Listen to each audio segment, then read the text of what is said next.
Gran polémica se ha instalado en Colombia relacionada con este proyecto de ley que prevé un bono escolar.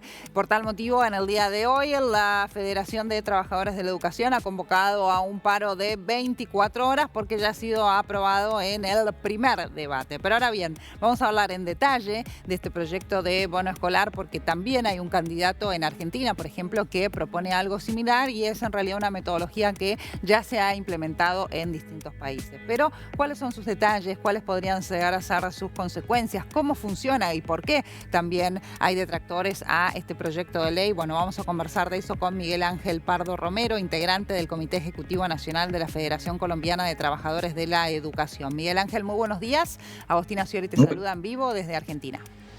Muy buenos días, Paula. Un abrazo Agostina. fraternal. ¿Aló? Buenos días. Ahí está, buenos días.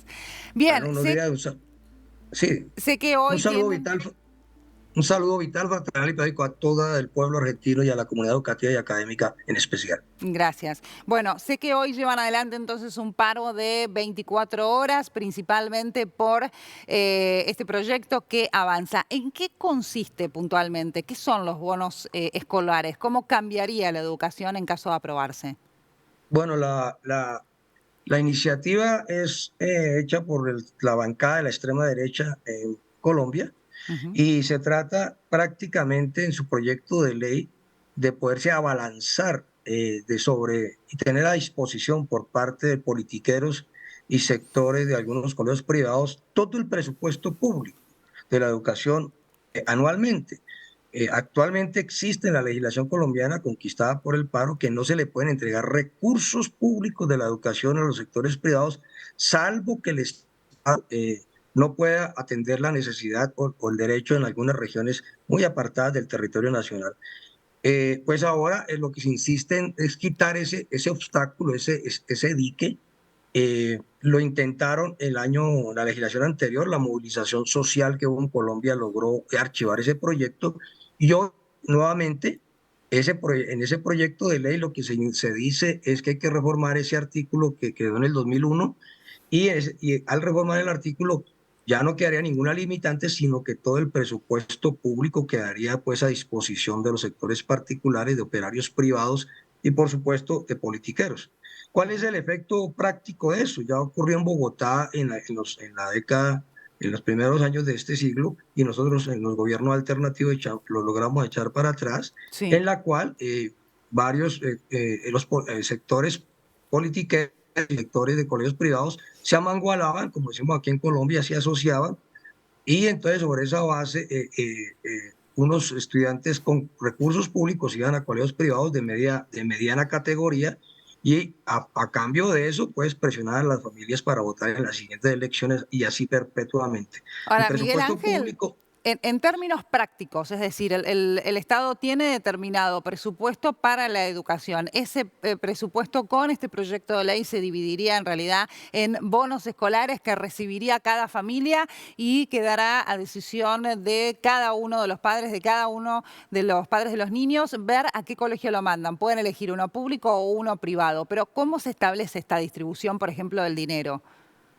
No, pero por supuesto que lo que queda en la práctica y el efecto práctico es que queda a disposición todo el presupuesto nacional para ellos y se le quita y se le sustrae a la educación pública. Claro. Entonces, por ejemplo, el sector rural queda completamente abandonado. El 71% hoy del suelo rural no tiene, por ejemplo, agua potable. Y entonces, si se le resta aún más el presupuesto y no se le aumenta, por supuesto, todo lo que es el suelo rural queda absolutamente desprotegido y mucho más grave. Pero lo más grave de esto, compañeros y compañeras de Argentina, es que el derecho a la educación se perdería y se convertiría en una especie de dádiva, ¿sí? Es decir, que la gente tendría que ir a hacer filas para que un politiquero le otorgue un bono escolar, ¿sí? Para ir a un colegio de medio pelo a cambio pues, de votar por ellos en las próximas elecciones. Es decir, se pierde el derecho y se convierte en dádiva. Y por supuesto con ello se pierde el carácter democrático de la educación porque el dueño de ese colegio es el que define qué se enseña, qué no se enseña y lo que significa realmente la pérdida de la libertad de cátedra, la autonomía, la democracia escolar, la existencia del magisterio estatal, que realmente es lo que se quiere también pretende suprimir porque se ha vuelto un protagonista incómodo y se pierden pues las principales conquistas logradas en 200 años de lucha del movimiento Claro. académico y pedagógico en Colombia. Ahora, usted sabe que en Argentina hay un candidato a las próximas elecciones, Javier Sí, Milei, que está señor. proponiendo algo similar. Y fíjese las Correcto. diferencias también conforme a la estructura política de cada país, ¿no? Porque el argumento que da Milei, que es un outsider de extrema derecha y demás, es que en realidad esto lo hace primero para que compitan las escuelas, en los colegios privados y demás, pero para quitar el adoctrinamiento que hay en las escuelas públicas, que es algo que efectivamente sucede en la realidad, no en todas las escuelas públicas, pero hay en algunas de ellas donde el aparato político utiliza la educación de los niños para impartir lineamientos políticos hacia una determinada tendencia, si se quiere, puntualmente, en este caso, por el oficialismo.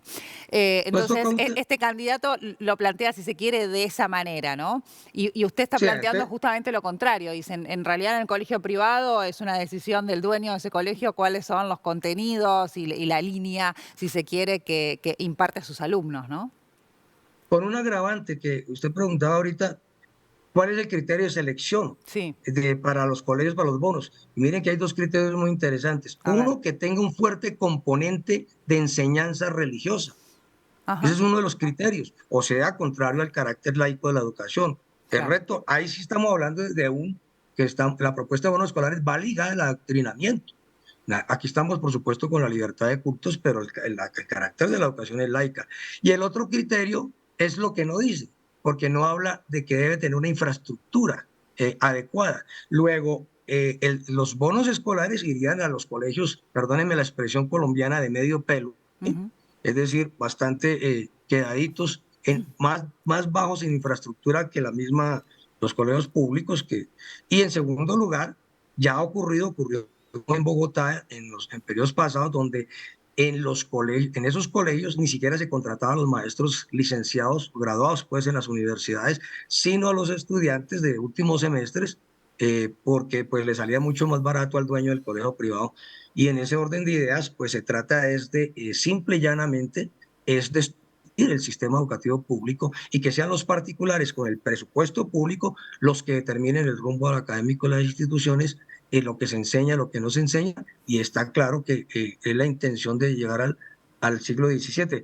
Pero además hay ujú. otro proyecto de ley que es complementario, el proyecto de ley que pretende suprimir el derecho a la huelga, al paro, a la movilización, al cese de actividades en Colombia. Mm, Es decir, son dos proyectos de ley perversamente complementarios.